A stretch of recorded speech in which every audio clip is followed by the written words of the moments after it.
예, 미래의 멋진 경찰 공무원이 되실 여러분들의 꿈과 노력을 오늘도 여러분 진심으로 응원합니다. 여러분 반갑습니다.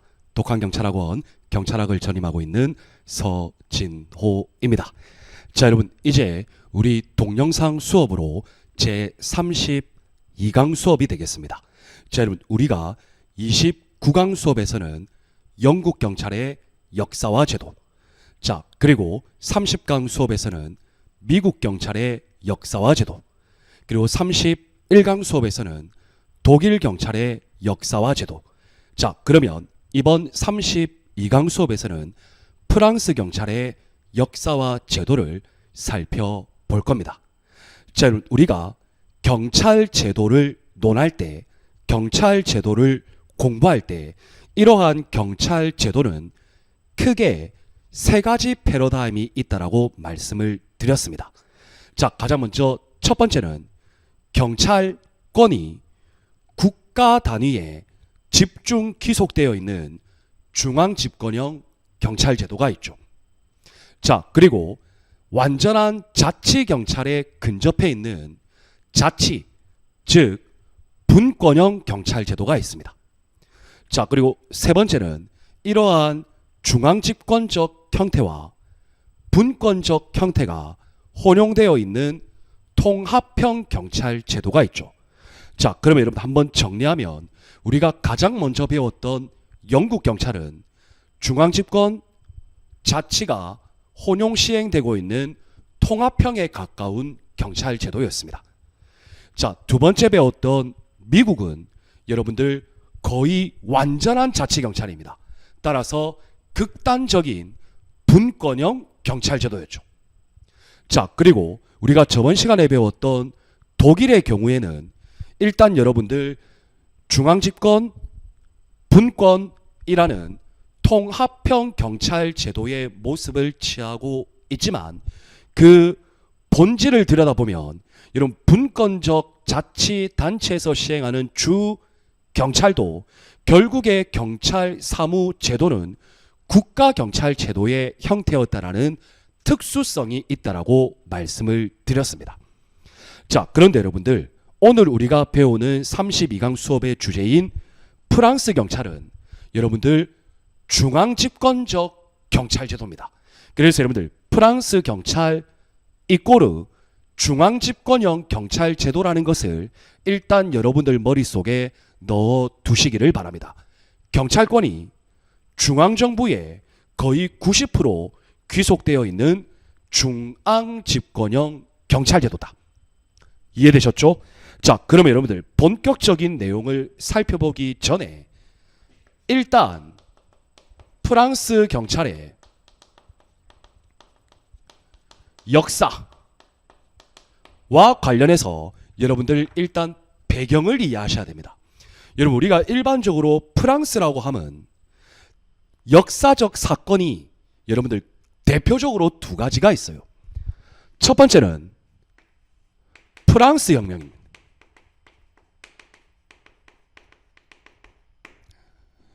두 번째는 나폴레옹 황제가 집권한 제정시대입니다.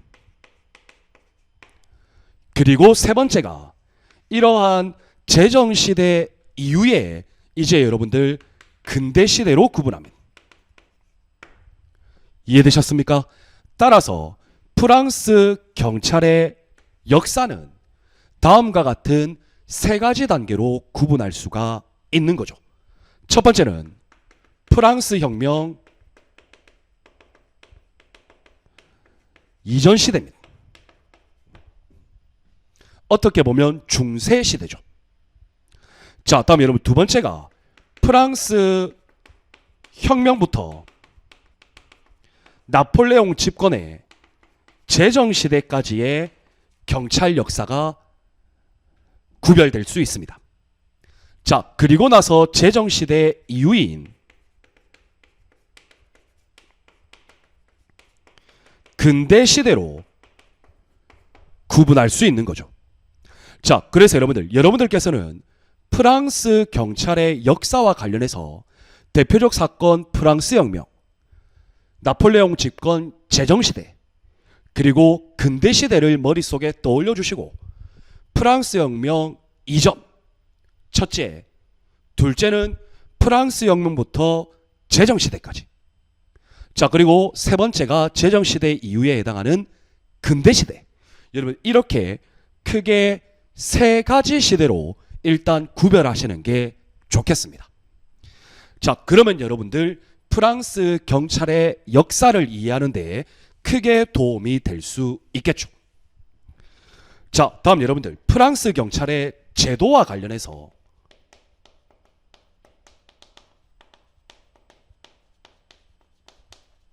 여러분 제가 앞에서도 말씀을 드렸지만 프랑스 경찰은 경찰 제도의 세 가지 패러다임으로 구분했을 때 중앙 집권형 경찰 제도라고 말씀드렸습니다. 맞죠, 여러분? 자, 그러면 결국에는 국립경찰, 즉 국가경찰이 핵심이겠죠. 왜요? 중앙집권형 경찰제도니까. 어렵지 않습니다. 자, 그런데 다만 프랑스 경찰이 중앙집권형 경찰제도로서 국립경찰이 핵심적 위치를 차지하고 있기는 하지만 다만 일부 지역에서 즉 프랑스 도시 전체의 약 10%가 일부 지역에서 자치경찰을 시행하고 있기는 있습니다. 다만 여러분들 전체 도시의 10%에 해당하는 아주 극소수의 일부 지역에서만 자치경찰을 시행하고 있기 때문에 결국은 중앙집권형 경찰제도로서 국립경찰이 프랑스 경찰제도의 핵심이라고 볼 수 있는 것이죠. 자, 이렇게 여러분들 프랑스 경찰의 역사 큰 그림을 먼저 그려주세요. 그리고 프랑스 경찰의 제도 중앙집권형 국립국가경찰이 핵심이다라는 것을 일단 여러분들 머릿속에 그려주세요.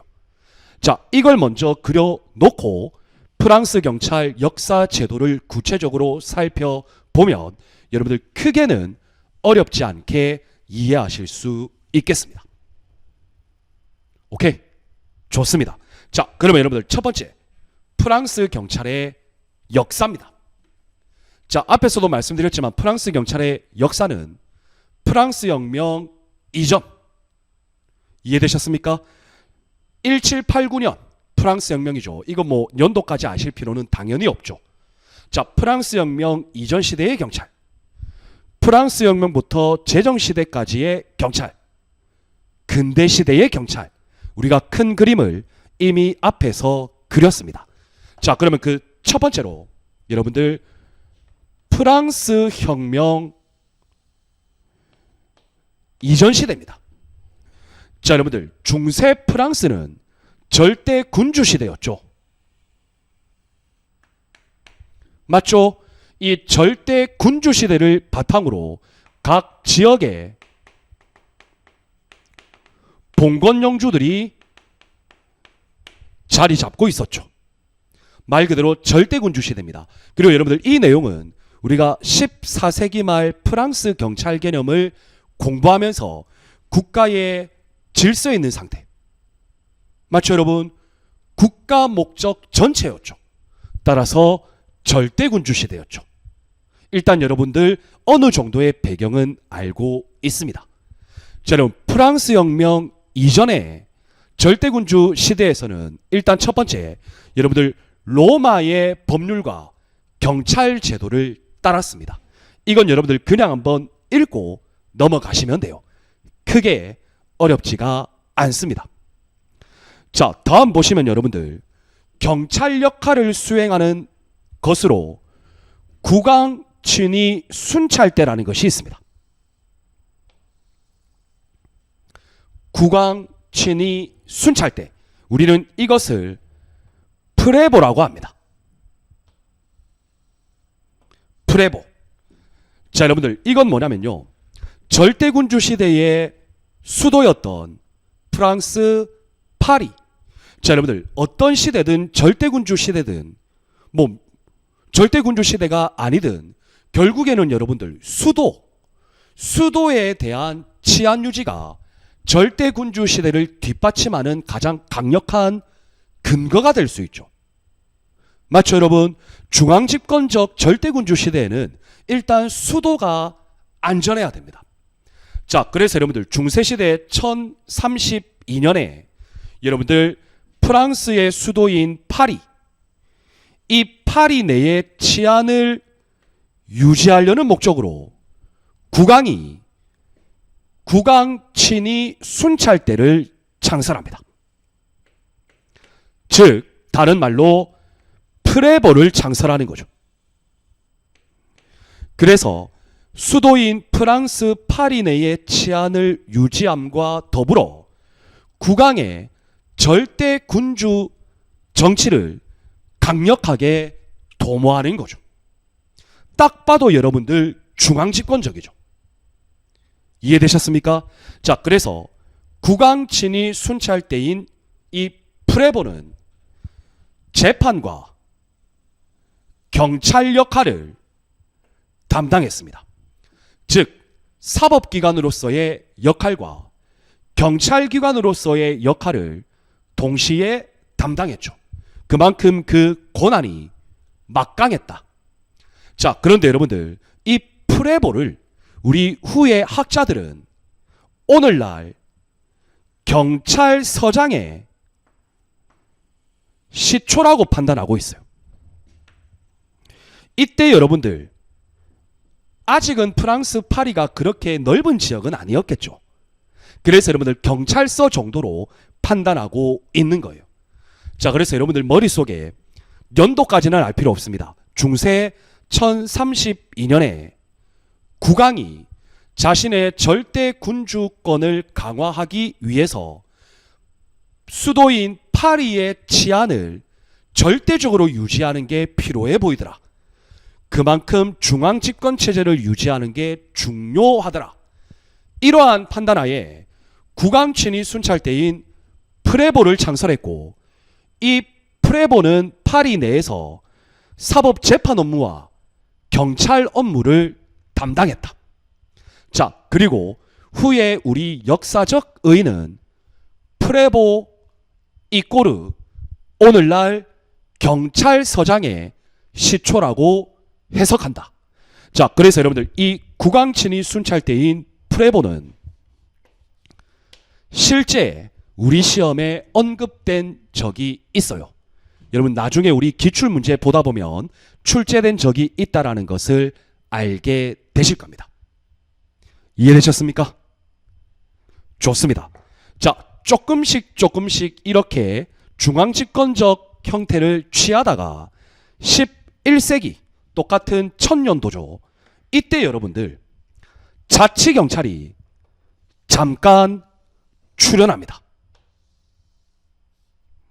잠깐입니다. 잠깐. 왜냐하면 여러분들 국왕의 절대 군주권이 강했지만 점점 시간이 흐르면서 각 도시의 봉건영주들의 세력이 좀 커지게 돼요. 자, 그래서 각 도시가 자치권을 획득했던 시기가 있습니다.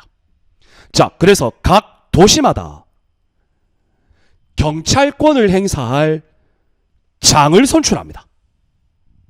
그래서 이 장들이 도시 내에, 즉 해당 지방 내에 경찰권을 행사하는 여러분들 자치경찰이 잠깐 출연했었다라는 이야기입니다. 이것이 여러분들 오늘날 자치경찰의 시초라고 해석하고 있어요. 왜냐하면 여러분들 대륙법계 경찰 국가에서 경찰 개념의 시작은, 그러니까 본격적 시작은 프랑스입니다. 맞죠, 여러분? 자, 이 정도 이해하시면 됩니다. 자, 그래서 중세 1032년 국왕친위 순찰대인 프레보 중앙집권적 이었다가 또 11세기에 잠깐 도시의 자치권 획득으로 자치경찰이 출연합니다. 했던 적이 있었다. 이걸 여러분들 꼭 기억하시기를 바랍니다. 이해되셨습니까? 좋습니다. 자, 이렇게 시간이 흐릅니다. 시간이 흐르면서 다시 여러분들 국왕의 권한이 또 강해집니다. 그래서 여러분들 이 국왕이 각 도시권의 자치권에 대해서 약간은 부담이 되죠. 그래서 여러분들 이 지방 각 도시를 어느 정도 통제권을 행사하기 위해서 어떻게 하느냐? 군인 경찰을 출연시킵니다. 군인 경찰의 등장. 자, 이때의 군인 경찰을 우리는 마레쇼세라고 합니다. 자, 여기서 여러분들 우리 독일 앞에서도 한번 다루었지만 독일 나치 시대의 비밀 정치경찰, 우리는 게슈타포라고 불렀죠. 자, 프랑스 중세 군인 경찰을 우리는 마레쇼세라고 부릅니다. 여러분 이 용어를 절대 헷갈리시면 안 됩니다. 자, 그래서 국왕이 딱 보니까 이 봉건영주 권한이 조금 강해져요. 그래서 어떻게 하냐면 각 지방에 주둔하고 있는 군이죠. 그래서 군부대의 치안을 담당하던 이 마레쇼세에게 경찰 업무를 담당시킵니다. 야, 마레쇼세, 너희들 군부대 내에서 치안 유지하고 있는데 군부대 내뿐만이 아니라 이제는 그 도시의 경찰권도 네가 조금 행사해라. 자, 그래서 여러분 이때 봉건영주들은 자기가 있는 성 내의 치안만 유지했고 성 밖에서는 이제 여러분들 누가 담당한다? 군인 경찰인 마레쇼세가 담당하기 시작한 거예요. 그러면 여러분들 봉건영주가 다스리고 있는 성 내, 여기는 봉건영주의 영주권을 인정하되 성 밖에 있는 도시들은 이제 여러분들 국왕의 직속인 군인이 이제 여러분들 경찰권을 행사하기 시작하는 겁니다. 또 여러분들 조금씩 중앙 집권적 모습이 보입니다. 맞죠, 여러분? 자, 이렇게 여러분들 또 시간이 흘러가다가 루이 14세 1600년도죠. 이 루이 14세가 더 강력한 중앙 집권화가 필요하다 라고 판단해요. 여러분 루이 14세는 많이 들어보셨을 거예요. 뭐 구체적으로 어떤 인물인지는 당연히 알 필요가 없겠죠. 자, 여러분들 점점 각 도시에도 이제 여러 가지 산업도 발전하고 시간이 흐르니까 여러분 도시 지역에 치안이 조금 혼란스러워집니다. 자, 그리고 여러분들 중세 유럽에 전염병 장난 아니었죠. 흑사병 같은 거. 자, 이 전염병 때문에 위생 문제가 심각해지면서 여러분들 치안 경찰 플러스 위생 경찰까지 수행하는 중앙 집권적 경찰 조직인 경찰국을 창설합니다. 이해되셨나요? 그리고 이 경찰국의 장이 경찰국장이 되죠. 이해되셨습니까? 바로 국왕의 거의 직속이라고 보시면 됩니다. 자, 이렇게 경찰국, 치안과 위생을 담당하는 경찰국이 창설되면서 이제 경찰 업무가요, 직접 왕의 지시와 통제를 받는 경찰국장에게 귀속됩니다. 궁극적으로는 이제 왕이 직접 경찰국장을 통해서 지시 통제하는 더 강력한 중앙집권적 체제가 형성되기 시작한 거죠. 이해되셨습니까? 일련의 흐름을 여러분들 이해하시면 돼요. 중간에 잠깐 자치경찰이 출현은 했던 적은 있지만 결국에 궁극적인 순서의 귀결점은 중앙집권입니다. 좋습니다. 자, 이렇게 해서 프랑스 혁명 이전 시대를 우리가 살펴봤습니다. 자, 이렇게 강력한 지시 통제권 내에 있는 중앙집권적 경찰제도 하에서 이제 점점 시간이 흐르다가 여러분들 1789년에 여러분들 이제 프랑스 혁명이 발생하죠. 발발하죠. 왜 발발할까요? 국왕, 너의 지시 통제 너무 심한 거 아니냐? 맞죠, 여러분? 일종의 혁명입니다. 자, 그래서 프랑스 혁명이 1789년에 발생하고 이 혁명이 성공을 하게 되죠. 그래서 이 혁명 정부가 1970년에 절대 군주의 잔존물이었던 경찰국을 폐지해버립니다. 이해되셨습니까? 자, 이렇게 경찰국 제도를 폐지하고 다시 경찰권을 각 자치단체장에게 이양합니다. 그래서 이 프랑스 혁명 때 여러분들 지방 자치경찰 제도가 시행되는 시기죠. 여러분, 역사의 흐름만 보면 돼요. 프랑스 국왕의 절대군주 시대의 그 강력한 지시 통제에 반발해서 1789년 프랑스 혁명이 발생했으니까 국민 봉기잖아요. 그럼 여러분, 절대군주에 대한 반발심이 분명 있어요. 그래서 절대군주 시대의 경찰권의 잔존물인 경찰국 제도를 폐지해버린다. 그리고 경찰권을 어디로 이양한다? 각 자치단체장에게 귀속시킨다.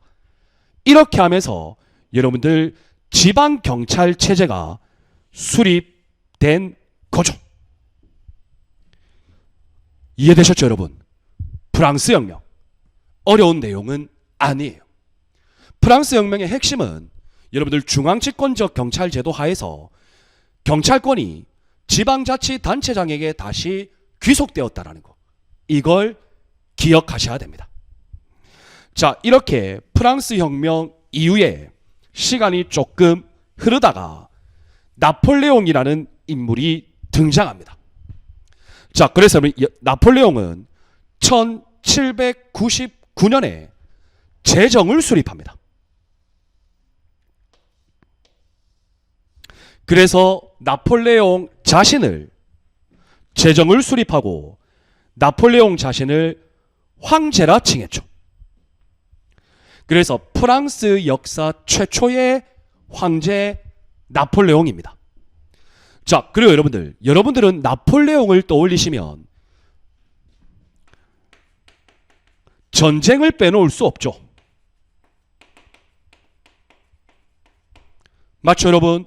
자, 그러면 여러분들 재정을 더 견고히 하고 또 전쟁을 통해서 영토를 확정하려는 이 나폴레옹, 그럼 결국은 전쟁과 관련해서 나폴레옹이 전쟁을 하러 떠났을 때 이 프랑스, 특히 파리의 치안, 범죄, 그리고 질서, 이런 것들이 흔들리지 않으려면 당연히 나폴레옹의 제정시대에는 다시 중앙집권적 경찰 제도로 다시 전환되었겠죠. 맞죠, 여러분? 너무 당연한 결과죠. 자, 그래서 여러분, 이 나폴레옹은 수도 파리에 파리 경찰청을 창설합니다. 그래서 이 파리경찰청의 장인 파리경찰청장을 임명하고, 야, 파리경찰청장, 너 내가 전쟁한다고 자리 비웠을 때 경찰 병력하고 군인 경찰 활용해서 프랑스 파리 치안 질서 유지해라 라고 하는 거죠. 자, 그래서 여러분들 프랑스 혁명은 중앙 집권적 경찰 제도에서 지방 자치 경찰 제도로의 전환 시대였고, 나폴레옹의 제정 시대는 자치 경찰권에서 다시 중앙 집권적 경찰 제도로의 전환이었다 라고 보시면 되죠. 그리고 여러분들이 기억할 건 이 제정 시대에 파리 경찰청이 창설되었다. 이걸 여러분들 더 기억하셔야 되겠습니다. 이해되셨습니까? 여러분, 어려운 내용은 없습니다. 자, 그 제정시대 이후에 여러분들 이제 근대시대가 도래합니다. 19세기죠. 자, 여러분들 이 근대시대에는 제정시대부터 이후까지 이어졌던 경찰제도의 중앙집권화가 유지 또는 더 강력히 추진됩니다. 그래서 근대시대의 핵심은 역시 중앙집권의 유지 가속합니다. 자, 19세기에는 프랑스 경찰의 중앙 집권화가 더 가속화돼요. 그리고 여러 지방 경찰 조직을 국가 경찰의 지휘하에 두게 됩니다. 어렵지 않죠? 자, 그리고 여러분들 이때 프랑스 내무부 소속으로 경찰청을 설치합니다.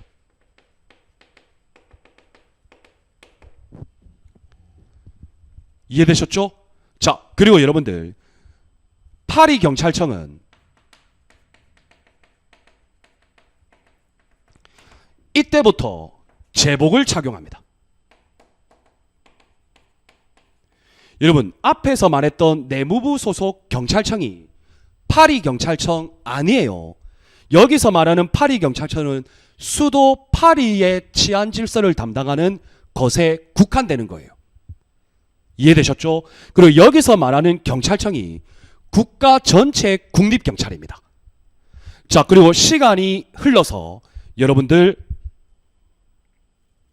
20세기가 도달합니다. 자, 내무부 소속의 경찰청을 19세기에 설치되었던 내무부 소속의 경찰청을 여러분들 이제는 내무부 소속 명칭을 변경합니다. 국립경찰청. 이해되셨나요? 어렵지 않죠? 자, 여러분들 이러한 중앙집권적 경찰 제도로서 국립경찰청이 전국을 관할합니다. 프랑스. 자, 그런데 여러분들이 반드시 기억하실 것. 프랑스 전국 단위 관할하는 이 국립경찰청은 전국에 권한을 미치지만 파리 지역을 제외합니다. 이해되셨나요? 그러면 여러분들 이 파리 지역은 누가 담당합니까? 파리 경찰청이 담당하는 것이죠. 이걸 여러분들 기억하셔야 돼요. 이해되셨습니까? 자, 그런데 이 파리 경찰청이 원래는 내무부 소속이었거든요. 그런데 국립경찰청 산하 소속으로 변경합니다. 이해되셨습니까? 자, 그럼 여러분 잘 보세요. 내무부 소속 국립경찰청. 그런데 이 국립경찰청 산하에 파리경찰청. 이해되셨나요? 자, 국립경찰청이 전국 관할. 그런데 여기에서 파리 지역은 제외. 너무 쉽지 않습니까? 자, 그런데 파리 경찰청은 국립경찰청장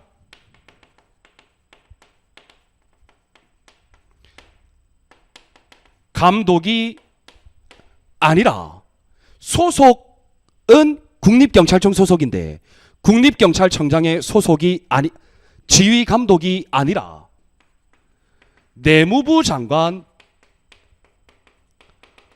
지휘 감독을 받습니다. 재밌죠, 여러분? 이걸 구분하셔야 됩니다.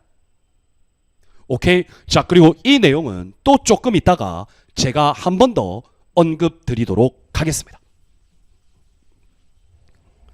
자, 여러분들, 이렇게 해서 프랑스 경찰의 역사, 중간중간 자치경찰이 시행된 적은 있지만 기본적으로는 중앙집권하였습니다. 자, 그래서 프랑스 혁명 이전, 여러분 쭉 떠올리세요. 자, 그 다음에 프랑스 혁명과 나폴레옹 제정시대 명백하게 구분되죠. 프랑스 혁명 시대 이후에는 여러분들 기존의 중앙집권적 경찰 조직이었던 경찰국 제도를 폐지하고 각 자치단체장에게 경찰권을 귀속시켰죠. 그런데 나폴레옹 프랑스 제정시대에는 다시 중앙집권화시켰고 프랑스 파리에 파리경찰청을 설치했죠. 자, 다음 여러분, 근대시대에 와서 19세기에 여러분들 전국 단위 관할인 경찰청을 설치합니다. 그리고 20세기에는 경찰청의 명칭을 국립경찰청으로 변경하고 내무부 소속입니다. 자, 그리고 기존에 내무부 소속이었던 파리경찰청을 국립경찰청 소속으로 변화시킵니다. 다만 여기서 국립경찰청은 내무부 장관의 지휘감독, 파리경찰청은 소속은 국립경찰청이지만 지휘감독은 내무부 장관의 지휘감독을 받습니다. 이걸 여러분들께서 확실히 구분하셔야 됩니다. 이해되셨습니까? 크게 어렵지 않아요. 좋습니다. 자, 그러면 여러분들 이제부터는 프랑스 경찰의 제도를 살펴볼 겁니다. 저는 프랑스 경찰은 자, 기본적으로 중앙 집권형 경찰 제도였죠. 그리고 19세기 근대시대 이후부터 더 가속화되죠. 그래서 여러분들 국립경찰이 있습니다.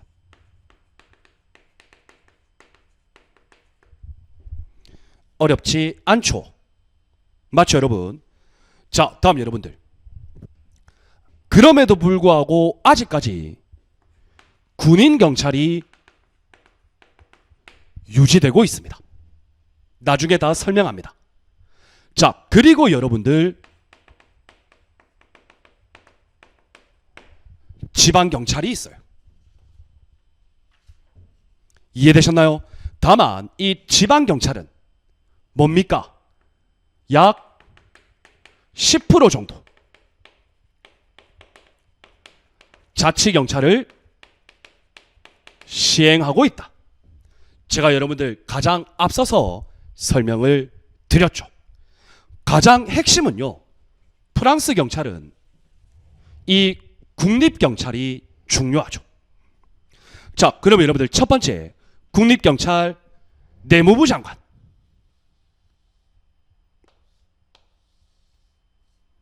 여러분, 내무부 장관은 프랑스 경찰의 맨 상위 꼭대기 조직에 있습니다. 우리 행안부 장관처럼. 자, 그래서 이 내무부 장관이 국립경찰청을 지휘 감독합니다. 그러면 내무부 장관의 지휘 감독을 받는 국립경찰청장이 어떻게 한다? 전국의 경찰 업무를 담당합니다. 여러분, 이건 어렵지 않죠.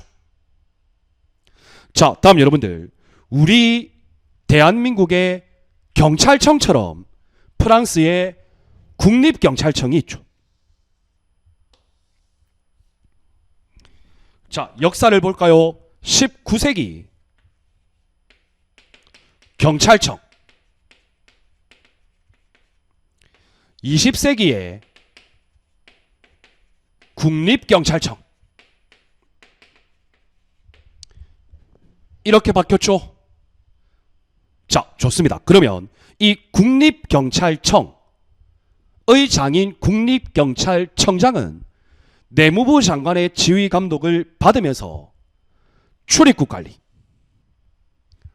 대통령 경호, 국가 정보 업무, 이러한 강력한 경찰 기관을 유지합니다.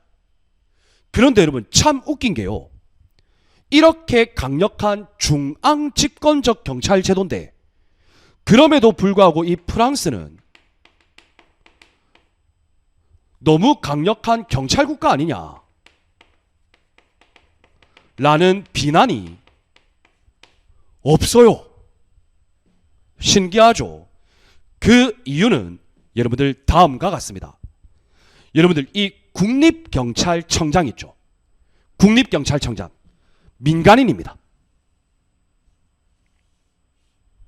이해되셨습니까? 자, 국립경찰청의 장인 국립경찰청장은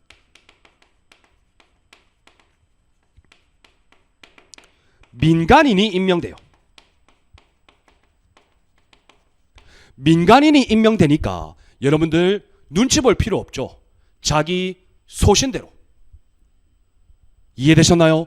그래서 그나마 경찰 국가라는 비난에서 자유로울 수 있는 것이죠. 자, 이러한 국립경찰청장은 국무회의에서 선출되고 민간인으로 선출됩니다. 즉, 경찰관 계급 없어요. 이해되셨습니까? 어려운 내용은 아닙니다. 자, 다음 프랑스의 국립경찰로서 여러분들 파리경찰청이 있죠. 파리경찰청. 자, 여러분, 이 파리경찰청은 제정시대에 설립되었죠. 여러분, 이제 너무 쉽게 연계가 될 겁니다. 자, 여러분들, 프랑스 제정시대에 처음 설치될 때는 내무부 직속기관. 자, 그런데 지금은 국가경찰로 일원화돼서 국립경찰청 소속이 되었죠. 자, 그런데 소속은 국립경찰청 산하 소속이지만 여러분들, 국립경찰청장의 지휘를 받지 않고 누구의 지휘를 받는다? 내무부 장관의 지휘를 받는다. 자, 그럼 보겠습니다. 파리경찰청.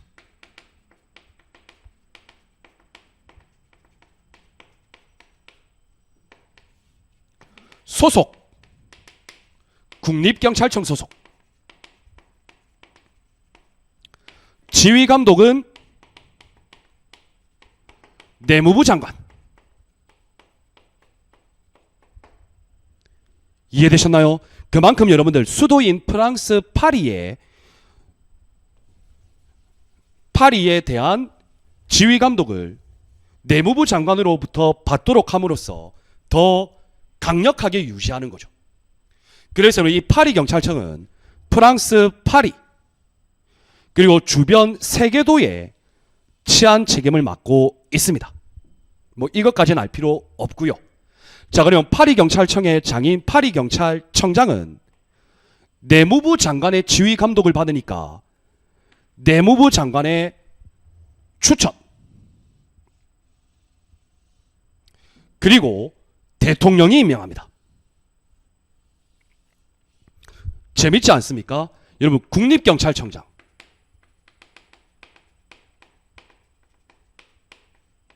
민간인이죠. 맞죠? 이건 여러분들 국무회의에서 바로 선출해버려요. 그런데 파리경찰청장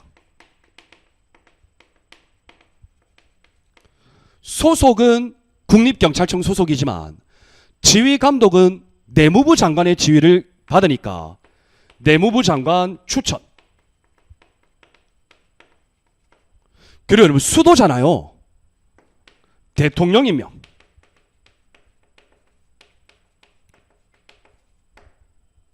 이해되셨습니까? 자, 그리고 이 파리경찰청장은 경찰관 신분입니다. 이해되셨죠? 좋습니다. 자, 그럼 이 파리경찰청장은요, 행정기관이에요. 그래서 여러분들 시도지사가 갖는 권한 일부도 가지고 있어요. 경찰 권한만 가지고 있는 거 아니에요. 행정 권한도 일부 가집니다.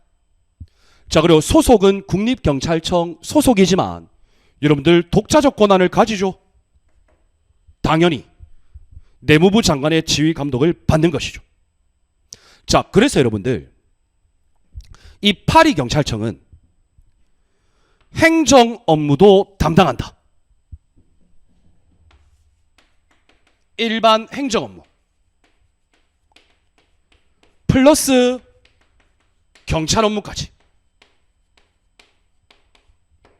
특수합니다. 그래서 일반 경찰 행정 업무, 일반 경찰 업무, 그리고 여러분 교통, 운송, 민방위 업무까지 모두 수행하는 파리경찰청 중요하죠. 좋습니다. 이렇게 해서 여러분들 프랑스 경찰의 제도 핵심인 국립경찰을 살펴봤습니다. 내무부 장관, 국립경찰청, 파리경찰청. 자, 다음 여러분 두 번째로 아직 군인경찰이 있다고 했죠. 군인경찰입니다. 여러분 이 군인경찰은요, 1번 국립경찰 미배치 지역에 군인경찰이 있습니다. 즉 대부분 인구 2만 명 미만 소도시들, 지금 우리나라로 따지면 군 정도 되겠죠. 요즘 물론 군도 인구 2만 명 다 넘긴 넘지만 하여튼 유사하게. 그리고 여러분 시골, 이러한 곳에서 군인경찰이 군사 업무를 수행하다가 여러분들 군사 업무가 없을 때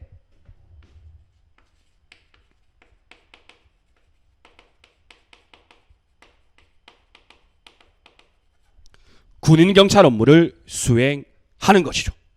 그래서 이때는 자치단체장의 지휘를 받습니다. 도지사, 어렵지 않습니다.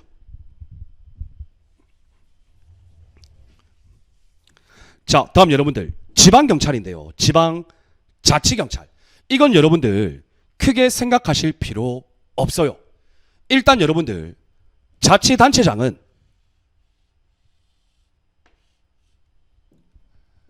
자치사무 관련해서는 자치경찰을 설치할 수는 있습니다.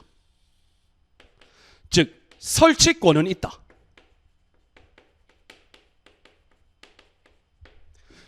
그런데 여러분 설치가 쉽지 않죠. 특히 예산과 관련해서. 자, 그래서 여러분들 프랑스는 현재 약 10% 지역만 지방자치경찰을 실시합니다. 그리고 프랑스의 지방자치경찰은 해당 자치단체가 예산 100%를 다 부담해야 됩니다. 그래서 쉽지 않아요. 자, 그래서 여러분 자치단체장은요, 필요성 그리고 그 재정 능력에 따라 자치경찰을 설치할 수 있는 것이죠. 자, 그래서 여러분들 일단 자치경찰 설치에 대한 권한은 있기는 있다. 그런데 필요성과 재정 능력 이런 걸 감안했을 때 쉽지가 않다. 그래서 현재 프랑스는 약 10% 지역만 자치경찰을 시행하고 모든 핵심은 국립경찰과 군인경찰이다. 이걸 여러분들 기억하시면 되는 겁니다. 그래서 프랑스 경찰의 역사, 프랑스 경찰의 제도, 범위 넓지 않는데 그럼에도 불구하고 기출된 적이 꽤 있고 중요한 국가입니다. 그래서 여러분 이 프랑스 경찰 확실히 복습해 주시기 바라고, 여러분 제가 워낙 설명을 잘했으니까 여러분 쉽게 이해가 되실 겁니다. 좋습니다. 이렇게 해서 여러분들 이번 32강 수업 프랑스 경찰을 모두 살펴봤어요. 복습이 가장 중요합니다. 다음 시간인 33강 수업에서는 여러분들 이제 마지막 국가인 일본 경찰의 역사와 제도를 살펴볼 수 있도록 하겠습니다. 여러분 고생하셨습니다. 우리는 다음 시간에 또 뵙겠습니다. 여러분 감사합니다.